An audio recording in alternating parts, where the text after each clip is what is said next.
Queridos estudiantes, vamos a empezar el estudio de las declinaciones. Empecemos explicando qué es una declinación. ¿Sí? La declinación es el conjunto de las formas que adopta una palabra de acuerdo a qué función cumple en la oración. ¿Sí? Nosotros hemos visto la función de sujeto, atributo. Voy a poner en el en el orden que está aquí, que es el del texto de Silvino González, complemento de nombre, objeto indirecto, objeto directo y complemento circunstancial. ¿Sí? ¿Ok?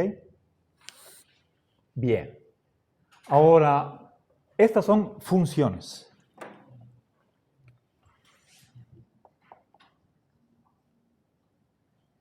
Ahora, a esas funciones corresponde un caso.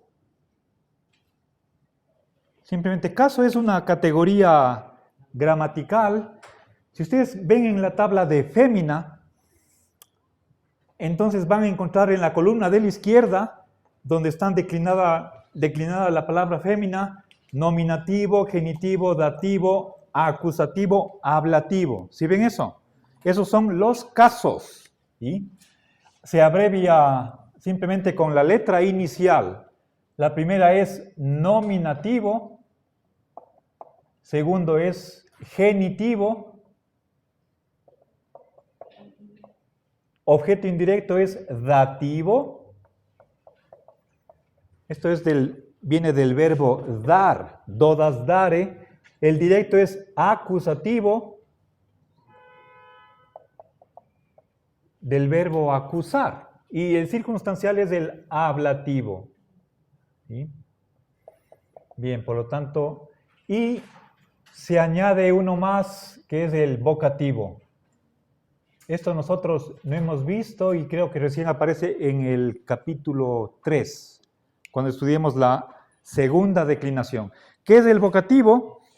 Es aquella palabra que cumple la función de llamar la atención a la persona con la quien estamos hablando. ¿Sí? Por ejemplo, cuando yo digo, Lourdes, cierre la ventana. En esa oración, cuando digo Lourdes, esa palabra está en vocativo. ¿Sí? No confundamos con sujeto. ¿Sí? Me estoy dirigiendo a ella y digo, cierre la ventana, pero antes de eso le llamo la atención, Lourdes. O es cuando nosotros escribimos un mensaje, cuando yo les mando un correo, pongo, queridos estudiantes, 2 puntos. Eso es vocativo. ¿Sí? Vocativo. O cuando rezamos el Ave María, ¿sí? Dios te salve María, llena eres de gracia. Dios te salve María. No, eso no es vocativo. No.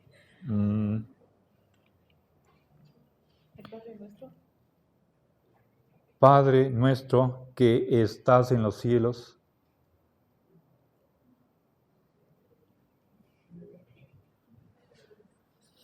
Déjenme pensar. ¿Sí? Ahí es un vocativo. ¿Sí? ¿Ok? Bueno, piensen, por ejemplo, cuando un candidato a alcalde hace un discurso. Ciudadanos y ciudadanas. Eso es vocativo. No es el sujeto de la oración. ¿Sí? Pero va en el mismo caso. A veces comparten la misma forma. ¿Ya? Entonces, por favor, este cuadrito deben memorizarse. ¿Sí? Aquí estamos asociando las funciones con los casos. Y los casos, cada caso tiene una determinada terminación o desinencia. ¿Sí? En este caso, fíjense, estamos en la primera declinación, pero hay 5. Nosotros apenas vamos a ver las 2 primeras declinaciones. ¿Sí? Bien, la primera declinación básicamente es para las palabras femeninas. Hay excepciones, ¿sí? Aquí he puesto una lista, ya vamos a ejercitarnos, a aplicar este cuadrito a estas palabras. Bien, entonces primero quiero que entiendan lo que es la declinación. En el griego y en el latín tenemos declinación. También hay en el quichua, en el alemán. Para los sustantivos y adjetivos. En el caso del español, no declinamos los sustantivos ni los adjetivos, excepto los pronombres. ¿Sí? Veamos esto, los pronombres personales. Yo, tú, él, ella, nosotros, vosotros, ellos. Declinemos el pronombre en primera persona singular. Para sujeto es yo. ¿Sí? Eso es nominativo. Genitivo, ¿sí? Es de mí o con una sola palabra, mío. ¿Sí? Fíjense cómo el mismo pronombre cambia de forma cuando hace de distinta función, cuando cumple una distinta función en la oración. Objeto indirecto de primera persona singular, a mí, ¿o qué más? Me entregan la lección. Y eso es indirecto. Objeto directo, me. Y circunstancial, nuevamente es mi con varias preposiciones. Por ejemplo, por mí, puede ser para mí en sentido de beneficiario, etcétera, etcétera. ¿Sí? Bien, entonces fíjense, tenemos 1, 2, 3, 4 formas diferentes. Es la misma palabra, pero no podemos utilizar yo para objeto directo. No hay cómo. Dependiendo de la función, escogemos una de estas formas. Entonces, aquí tenemos nosotros un indicio de lo que era la declinación en el latín y griego. ¿Ok? Bien, entonces, en latín, todo sustantivo y adjetivo se declinan. Y sigue 5 modelos. Vamos a ver en esta clase la primera declinación. ¿Sí? Entonces, recuerden, como resumen, ¿qué es la declinación? Es el conjunto de las formas de las palabras, ¿sí?, que dependen de la función que cumplan en la oración. Entonces, aquí tenemos nosotros una declinación y está compuesta por 10 formas. Entonces, femina, femine, femine, feminam, femina, femine, feminarum, feminis, feminas, feminis. Esas 10 palabras es la declinación de la palabra fémina. ¿Ya? ¿Está claro? ¿Y cómo diferencia entre los dos ahí y las dos? A ver, en la escritura no hay diferencia entre estas 3. Lo que sí hay diferencia es entre el nominativo y el ablativo. Esto es femina, alarga. Fémina, femina. En la pronunciación, pero en escritura no. Hay que ver el contexto. Analizando la oración nos damos cuenta si es que es ablativo, nominativo, por sentido. ¿Ya? ¿Ok? Bien. Igual con feminis, feminis. Unas veces será dativo, otras veces será el ablativo. Eso depende principalmente del verbo que esté en la oración. ¿Ya? ¿Ok? Pocas veces vamos a toparnos con ejemplos en los que no esté claro qué caso es una palabra. Eso es excepcional. Eso sería una oración ambigua. Podría traducirse de un modo o de otro, pero tendríamos que escoger cuál sería el preferible. ¿Ya? Un buen escritor no va a cometer, a menos que intencionalmente quiera dar un doble sentido a una frase. ¿Ya? Ok. Bueno, en cambio, acá tenemos la conjugación es primera conjugación. Recuerden, el latín tiene 4 conjugaciones. En español tenemos solamente 3. El infinitivo, fíjense, amar, beber, vivir. ¿Sí? Hay verbos cuyo infinitivo termina en ar, otros otros ir. En latín tenemos are, ere, pero R una con E larga, otra con E corta, e ire. Esa es la 4ª conjugación. Nosotros nos quedaremos simplemente en la primera conjugación. Es un curso rudimentario, elemental, básico. ¿Sí? Bueno, en el texto es, por más que se llame el latín elemental, tiene 20 lecciones y sí se cubre gran parte de la gramática. ¿Sí? Y aquí tenemos un verbo irregular que no sigue el modelo de ninguna conjugación. ¿Sí? Ahora, fíjense, aquí en el texto tenemos esta forma verbal separada por guiones. ¿Sí? Si nosotros abrimos el diccionario, entonces nos vamos a topar con que está, primera cosa, los diccionarios, tanto en griego como en latín,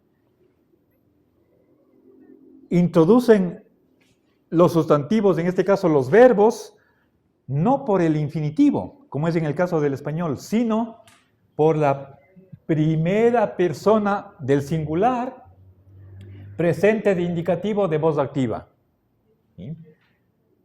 Entonces vamos a tener lo siguiente, está porto, portas, portare, portavi, portatum. Todo buen diccionario trae estas 5 formas y conociendo estas 5 formas ya sé perfectamente cómo conjugar el verbo en su totalidad. ¿Sí? Bien, el verbo porto significa llevar. ¿Sí? Llevar. Entonces aquí tenemos, y solamente, bueno, es porto, portas, portare, portavi, portatum. La raíz port está presente en todas las formas, en todo el sistema de la conjugación. ¿Sí? Ahora, entonces está aquí separado. ¿Sí? La raíz port, ¿sí? Eso no cambia en los verbos regulares. ¿Ok? Bien. Ahora, la O es la terminación para la primera persona de singular. Y ustedes notan que en el aquí es segunda persona, portas. ¿Sí? Yo llevo, tú llevas, él o ella lleva. Nosotros llevamos, vosotros o usted, vosotros lleváis, ustedes llevan y ellos o ellas llevan. ¿Sí? ¿Ok? Las 3 primeras singular, las 3 últimas plural.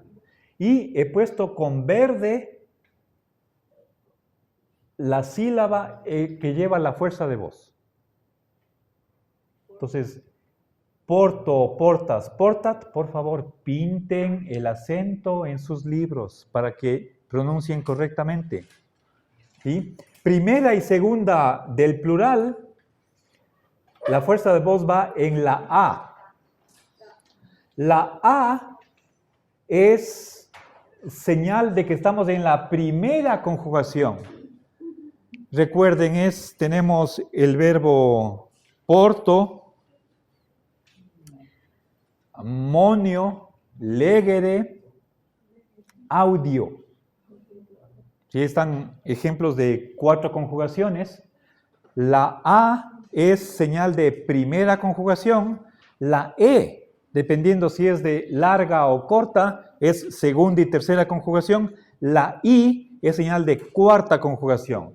Esta A no hay en la primera del singular. Desaparece por facilidad o economía de pronunciación.